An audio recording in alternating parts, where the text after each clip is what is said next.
Good evening, everyone, and welcome to today's Leadership Satsang. I'm your leadership coach, Yukti Kapoor Mendiratna, welcoming all of you warmly and thanking each and every one of you for your consistent, constant support and encouragement. Thank you so much for being with me in this journey and for encouraging me to put out one episode after another, one insight after another every single week. Every time I look at the satsang invite and I see the episode number over there, it just excites me because it makes me realize how far we have come from something that just looked like an idea some time back, that let's do something like this. That's all I had in my mind without knowing that we'll probably come as far as we have, and that is because of your support and your love and the confirmation of the fact that this is adding value to you. Is that true? If this is adding value, then give me values in the comment, because when you warm up the comments is when I get even more excited, knowing that you're right here with me. And I want to feel your presence in this session. Every Tuesday when you're here with me, let me know that you are here completely with me. And that happens when you start interacting with me in comments. As much as there is a bit of a lag, it's all right. I will get to see it in a bit. And I am looking at it from two different devices. I also have my phone over here to make sure that I catch up with all your comments. So please keep bringing in these comments and confirm to me that these satsang sessions are adding some value to your life. And that is what will encourage me to keep bringing it up again and again and again. And that's what I love doing as well. Thank you. Thank you, Prasad. And thank you, everyone, for joining in to learn how to build trust as a leader. The foundation of every relationship. That's what trust is. It's the foundation of every single relationship, whether personal or professional. We'll talk more about that in a bit.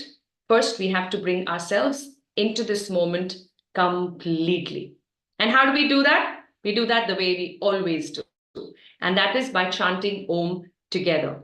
Om is not a religious chant. Please, let's understand that. It is the most powerful universal chant, which allows you to create vibrations using which you can align all the 7 chakras of our body. All humans have these 7 chakras, right? From the crown chakra to your root chakra.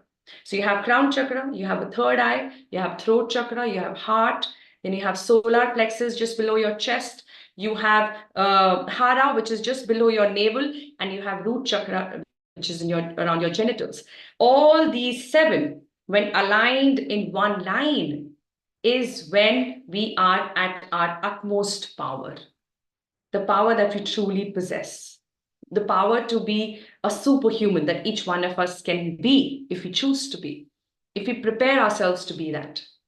And that's when we become a source of inspiration, source of energy, source of light. You know, these people who have this aura around them, have you met such people? When they enter a room, they just lighten up the room. You can feel their aura. That's nothing but a constant practice of aligning your 7 chakras. Why? Because when that happens, your being becomes a hollow bamboo. Listen to this, okay? If all the 7 chakras are aligned, your being is actually like a hollow bamboo, like this, 2 parallel lines here. And this is the hollow space through which energy can flow in and out. We're all forms of energy, right? But we don't merge into the universal energy around. Why? Because we create these blocks. Resentment, anger, guilt, jealousy. These are blocks created by the mind. And because of these blocks in the bamboo, the energy is not able to flow. It has to make its way down and get stuck at various places. So we're not able to play to our fullest. How do we do that? By bringing in mindfulness, practices that helps us to create this alignment again and again and again. Every day we bring in thoughts to disalign these chakras. Every day we need to bring in the practice to align them back again. Let's do that right away. As much as we'll only have time to chant Om for 5 times right now in this session, but I want you to do this in your own time for at least 10 minutes every day, and then see what happens. You will tell me how you're feeling about it, because I know for a fact that you will feel amazing, energetic, clear. You will bring in that clarity of thought which you need to bring out your best. So let's practice this together. I will tell you how it works. We need to ensure that the posture is right. It's very, very important. So keep your spine straight, shoulders relaxed, and let's forget about the world for just some time. You can reconnect with them very soon, but just for some time. Connect with your own self, with your own being. I request you to please close your eyes and scan your body very quickly to see if there is any stress, tension anywhere at a physical level. Then loosen up. Do what you need to do to be as comfortable as you can. And if your space allows, then chant Om loudly, like let the voice come out so that you can feel the vibrations. If your environment allows right now. Yeah, so take a nice deep breath in with your eyes closed and breathe out.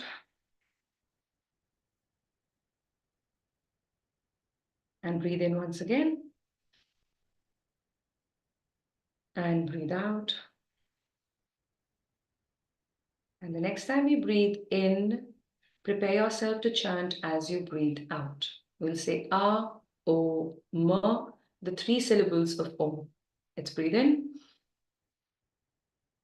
Om.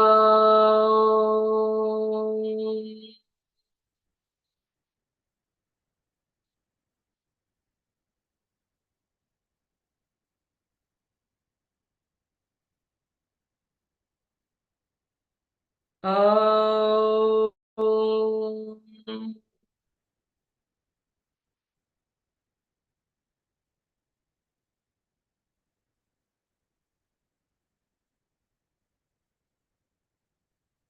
Om. Om.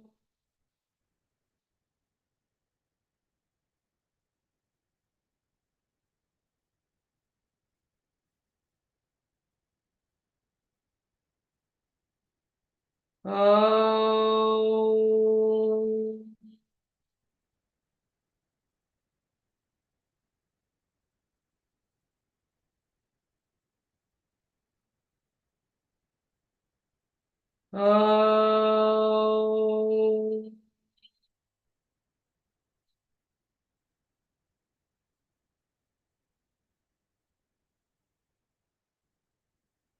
Shanti. Shanti. Shanti.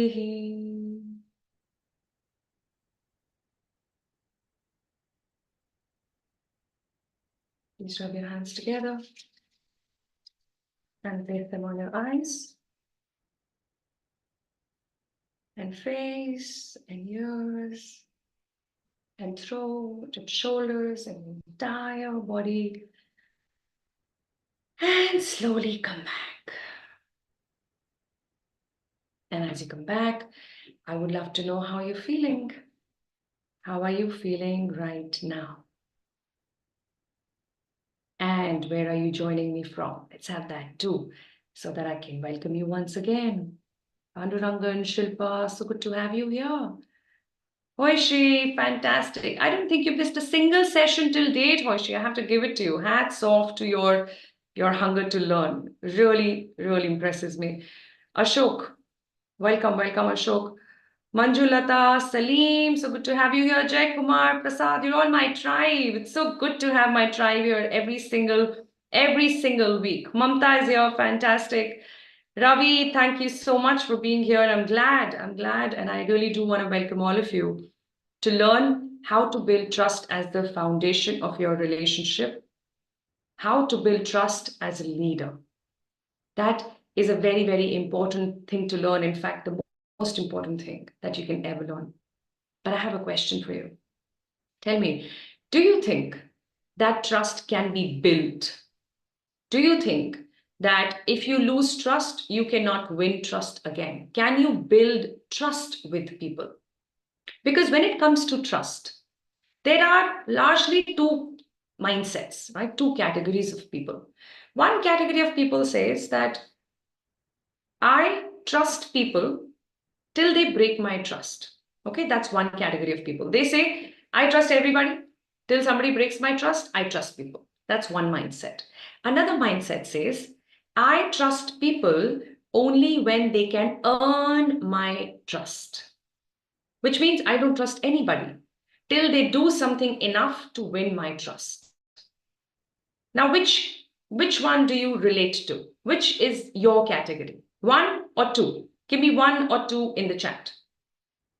Are you somebody who trusts everybody until your trust is broken? That's category number one.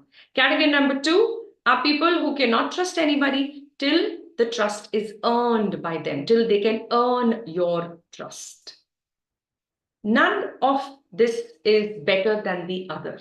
ऐसा नहीं. It's not as if, oh, if your first category, you're better than the second category. No, it's just your mindset. And this mindset is created. Why? Because of the experiences you had in life. Maybe the education that was given to you. Maybe the exposure, the environment that you had around you. All these things add up to whatever we think and believe.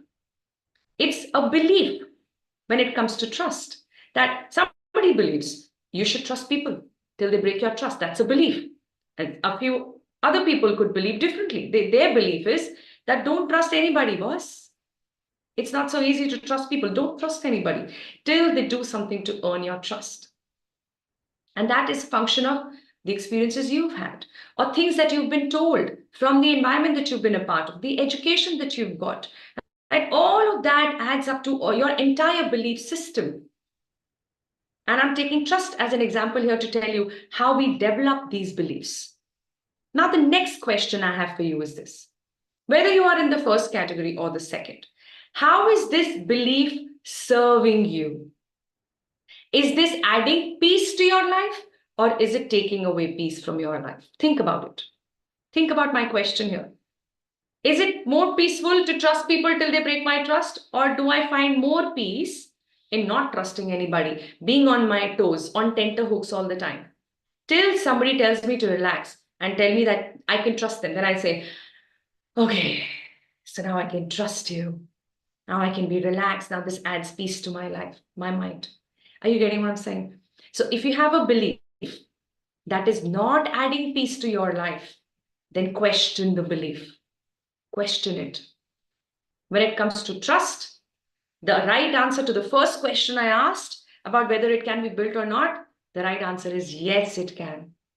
You can do a few things differently to earn people's trust. But because we're talking about leadership today, I will limit the learning and the takeaways that I've planned for you all as a leader. On trust, how do you build trust as a leader? Let's look at certain indicators which will tell us the level of trust that we have established in the team already. Is there trust in the team or not? किस level पे trust है या नहीं है? What will be some of the indicators that will confirm to me the level of trust that we have in our team? Will that be useful to know? Give me useful in the chat. If you think that will be useful to know that what is the level of trust, I don't know. If I trust everybody, then I think everybody also trusts everybody else. Why? Because that's human psychology. Human psychology क्या कहती है मालूम? सब जग कैसा मुझ जैसा. जग कैसा मुझ जैसा. As in, how is the world? The way I am. And that's our psychology as humans. So if I can trust people easily, I assume safely that everybody is trusting everybody easily. Unless I'm told that, somebody cannot trust, or unless I've had an experience which was otherwise. So we make these safe assumptions, which are probably not the right assumptions to make. In fact, any assumption should always be challenged, always be confirmed before you take any action basis those assumptions. Right? So let's not assume that there is a lot of trust in my team because I am somebody who's very comfortable trusting people. Let us look at the indicators and do a very honest assessment right away. Are we ready? Give me ready in the comments, please. If you're ready to take this assessment, because this reality check is going to help you check on your own reality. The reality of the team that you're a part of, even if you're not heading the team. You could be a part of the team and you could still go through this assessment to see what is the level of trust that we all have in this team or in this organization. So let's see how can we decide upon that. What are some of the indicators that we should look at?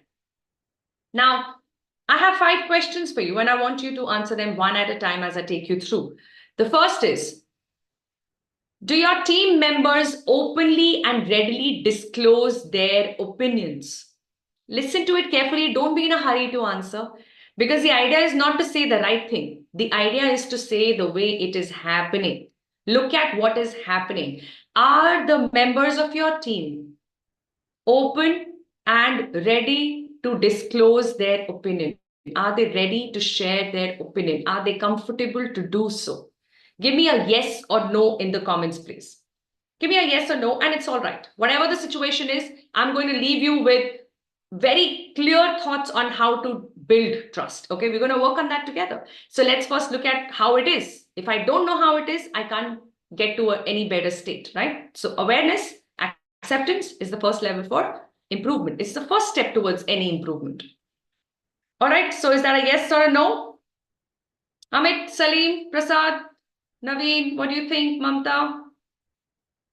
Do you think this is true for your team? Yes? Are they open and readily disclosing their opinion? The next question I want you to ask yourself is this: are your team meetings compelling and productive? Compelling means challenging. Are your team meetings compelling? Are they challenging you? Are they challenging people in the team to be better, to do different? Are they productive? Or are we just wasting time? And nobody seems to have the courage to say so. Or nobody minds it. It could be any of the two, right? कि हाँ ठीक है चलो team meeting चल रहा है, pizza मंगा लो, चाय कॉफी मंगा लो, spend another hour, 2 hours, nobody minds it. Is this an indicator for trust? It is, and I will tell you why in a bit. But first, answer the question. How are your team meetings going? How compelling they are? How productive are they? The third question is this: does your team come to decisions quickly and avoid getting bogged down by consensus? Are you able to arrive at decisions even when you are not able to develop consensus? What does that mean? Everybody is not able to come to one common point, yet you're able to make decisions. Is that happening? Because if it is not happening, at some level, there is lack of trust. And that is why it is an indicator of trust or the lack of it. The next question: do your team members confront one another about their shortcomings? Very important question. Are you comfortable to confront each other on your shortcomings? Or do you feel that you have to be a pleaser, a compulsively polite person, somebody who needs to sound nice and pleasing to everybody else so that the relationship is cordial, so that everybody likes everybody, and that becomes more important than speaking the truth? Because if that is happening, it is lack of trust. Without trust, either conflicts don't happen or conflicts are not healthy, and both are bad situations to be in. No conflict means very limited growth. Nobody is challenging what you do. So you will keep doing whatever you're doing. Nobody will challenge and get you to the next level or get the organization to its next level. Without a challenging environment, growth is impossible. And if you're going to challenge, it is a conflict. That's what conflict is called, right? That's what it's about. You will not indulge in conflict if there is not enough trust. Why should you mess around? Why should you bother? You would not want to. Are you getting what I'm saying? Right? So it's important that we build trust as the foundation of our relationships so that we encourage conflicts. We encourage different perspectives to come in. And that is called as a healthy conflict. Conflict is not healthy or unhealthy in itself. It's the way you deal with it, right? And you will deal with it in a much healthy way if you have trust among the team members. And that is why lack of conflict or unhealthy conflict, demeaning conflict, is a sign of lack of trust. Last question. Do your team members sacrifice their own interests for the good of the team? Does it happen? It should happen is a different thing. Is it actually happening? That is the question. Do your team members sacrifice their own interest for the good of the team? They are ready to let go of what they think they should do because they know what is better for the team. Are they willing to do that? Because if they are, then that shows the level of trust you have in your team, in your organization. Are we getting the drift here? Are we understanding how to find out the real level of trust in your team? Because what you think and what is true could be two different things sometimes. And so I always say the first step towards any improvement is acceptance. First, we've got to accept how things are, and then we can get to how we make them better. How do we get them to its next level? So are we willing to work upon this? With this very honest assessment that all of you have done, we are truly ready to start building trust. As I shared with you, the 5 elements that we have to work upon very, very mindfully. Each one is a strategy in itself. If you've heard of this before, I don't care. Unless you say that you have worked on it as well. Because I am always excited and impressed with the doers, not just the thinkers. The thinking has to be converted into the doing. Then only we can make any meaningful difference, any meaningful improvement, right? So whatever you know, fantastic, congratulations, you know what you know. But if you don't do it, then let's not talk about it. I'm going to share with you the 5 elements. You might have probably heard of it. That doesn't matter. Are you willing to act upon it? That is what will excite me. That is what will make this effort worth its while. That you are willing to work upon each one of these 5 elements. And I would want you to take this as a 5-point action plan from this satsang session today.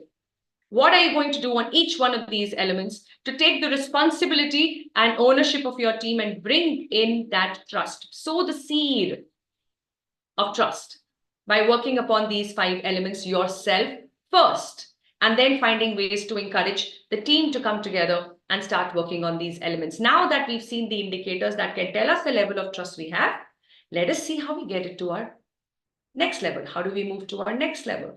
If you want to know that, then you know what I want from you. Whether it's a webinar or a workshop or a course that I conduct or the satsang sessions, I want to be with you when I'm sharing all these insights. And the way to feel your presence is to know that you're there through the comments. So in your comments, please say BIO, bring it on. Bring it on, Yukti. Please tell us what are the 5 elements which are not just some theoretical elements, but a 5-point action plan that I can work upon to build a higher level of trust, a deeper level of trust with my team. If you're willing to learn, give me a BIO, bring it on.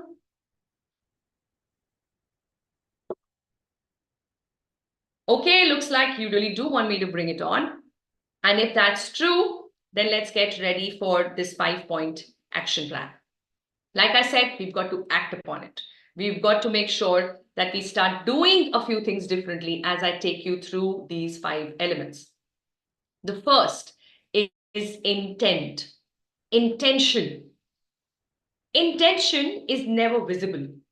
Intention is not visible. Intention is known to you, right? When a parent is scolding a child, even in front of his or her friends, the intention is never bad. Intention is to help the child to understand what is the right thing to do. But you know what is happening here? The action is not supporting the intention.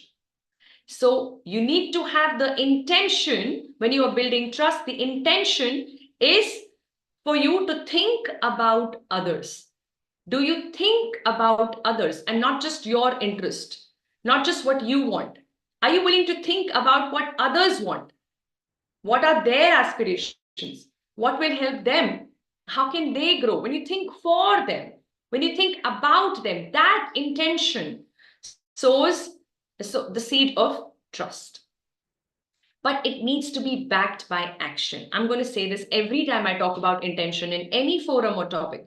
Intention alone is not enough. It has to be backed by action. Action needs to be aligned to the intention.